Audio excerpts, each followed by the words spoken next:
Just want to start off by, again, echoing the sentiments that many of the speakers here have had. Thank you to Eric. Thank you to all of you for being here. And this event is truly the direction I think this organization needs to go in, as my speech will tell you. So I'll hop right into it. So several weekends ago, I had the opportunity to go down to Baltimore for the AOSM conference, AOSSM conference down in Baltimore. I promise you, that's the hardest part of my speech. As many of you may know, this is where the leaders in the field of sports medicine meet to discuss current concepts and trends in the field. Obviously, myself as a sports medicine rep, this is a great opportunity for me to develop clinically, as well as to develop some key relationships I have with my surgeons. I don't think anyone in this room would disagree that those are two key aspects of what we do on a daily basis. Now, despite this wasn't my priority when I went down there. I mean, I'll tell you, clinical acumen, that's a huge part of what we do. It's a prerequisite. That content knowledge is a prerequisite before you can even step foot in the OR. Equally as important are the relationships we develop with our surgeons. We harp on it every day. We operate in an undifferentiated product world. The onus is on us to differentiate ourselves to the surgeon. Now again, despite this wasn't my priority. My priority was in developing another relationship, a relationship I feel is even more important than those we develop with our surgeons. This is my relationship that I was looking to develop with my teammate and coworkers. Anthony Zito and Keith Lawrence accompanied me down to Baltimore. To me, strengthening that bond and developing that relationship was far more important than any new rotator cuff repair technique that I could learn. In essence, it's about having vested interest. It's about developing accountability. We throw around that word, accountability, having a sense of accountability. Well, I mean, is it innate in us? Is that something we just have? Like I say, Nick Tono, I want to do right by you. I want to get the job done for you just naturally. No, that's developed. Think about strong relationships you have. Think about your family. I mean, you ask any person on the street, who do they feel accountable to? Who is the strongest relationship they have? And that's their family. And why is that? Because you've had a lifetime to develop that relationship. And that's where we need to get with every person in this room. It needs to be like a family.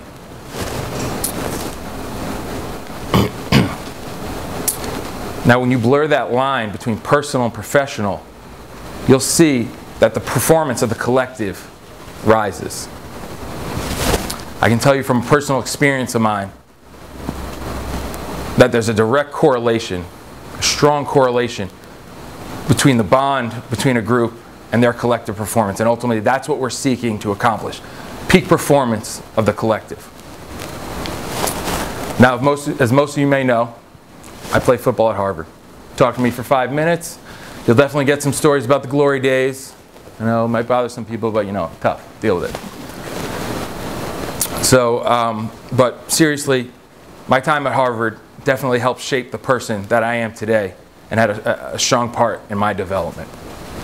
There was a specific experience that I had with a crisis of unity that led me to my strong belief in the relationship between camaraderie and peak performance. So I was going into my senior year, coming off a couple strong seasons. We were again picked to win the Ivy League championship. Went into the off season, started off strong. I'll try and keep this a little bit more abridged, but long story short, 3 months into the off season, we'd already had 3 guys suspended for 2 games for incidents that resulted in them being arrested, minor offenses.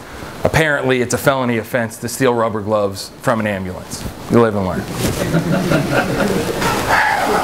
But we came together. 3 guys doesn't make a team. We forge on, and we finish up winter workouts. This brings us to the end of spring ball. And up through graduation, it's kind of a lull between spring practice and summer strength and conditioning. Well, an incident, a much more serious incident with our captain, leads to his arrest, dismissal from the team, and dismissal from the university.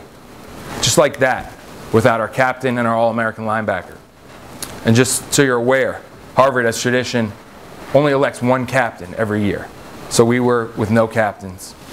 He was our emotional leader, and we were kind of at a loss. But came together again. We elected another captain, guy we all respected and admired, and we moved on. Got through camp. We were looking better than ever, feeling good. Every year, we end camp with our annual skit night. It's a chance for players to cut loose, let off a little steam, and give a little ribbing back to the coaches that we'd been taking for the past month and a half. But unfortunately, an off-color skit by a well-liked player on the team led to that player's dismissal. At the meeting where the coaches informed us of this dismissal, there was a divide amongst the players as to whether they agreed with the coach's decision. Tempers flared, and this led to a locker room brawl. Coaches called an emergency meeting. They knew something had to be done. I mean, all this work we had done to this point to overcome the adversity, the suspensions, was all gone in an instant. I mean, we were a team in disarray. So the coaches called a meeting, put together something called the Leadership Committee. Now, I know you guys might be thinking, oh, Harvard football, not a big deal, but this actually was national news, front page of the Boston Globe, USA Today. I mean, I guess it was a good story. The nerds of Harvard kind of now resembled the U. So the coaches knew they had to do something for the press to make it look like they were doing something. They created the Leadership Committee. Honestly, there were guys in this committee who I didn't even know were on the team. So it really was just for show, and we all knew that. And the players knew that if any meaningful change was going to come, it was going to come from within. So we kept everyone there. We called an emergency players only meeting. Told everyone, we understand everyone likes to have fun, have a good time here in college. But the minute it starts affecting the reputation of this team and the ability for this team to win games, it stops. We told if anyone had an issue with that, they could see the door. So from this meeting was born a tradition that still exists to this day. It's called position dinners. It started with the O-line and branched out to other position groups. They saw how well it worked. And basically it was a place for guys to get away from the field house, from the dining hall, from the rigors of academia, and just get together in an intimate setting. This would round out the practice week every Thursday night. We put young guys with old guys from different backgrounds together, and discuss where they come from, what brought them to Harvard. And just this small gesture, you'd be amazed how much it reunited the team. We always prided ourselves on being a close-knit group, being a group with strong character. And we had gotten away from that, and we knew we had to get it back. And these dinners symbolized that effort to reunite the team. We started that season 6-0, on the way to a strong finish, just getting eked out for the Ivy League championship. But where we were going into that first week of games, I mean, to finish 7-3 was an amazing accomplishment. Now, don't get me wrong.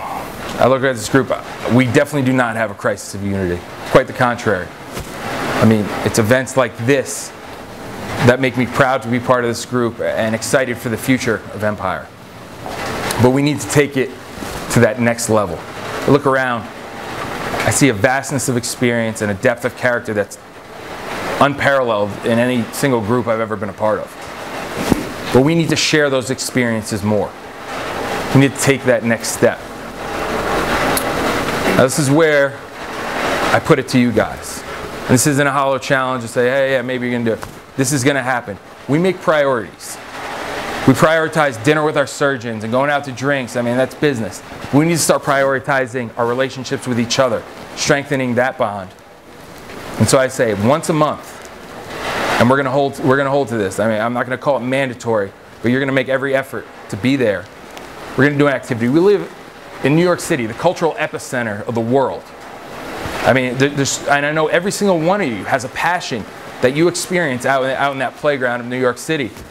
And we need to start sharing it with each other. Who wants to start it up? Who wants to start the ball rolling? Give us the first week of Empire Activity. Boom. I am very excited about this. I have no idea what to do. It's going to be music, it's going to be jazz, hey, something like that. That's why I love it. Just gonna talk shit. Great. So Miranda's going to get us started. I'm going to create a schedule. And once a month, we're going to do it. And we're going to keep doing it. And we're going to strive towards peak performance as one strong unit. Thank you.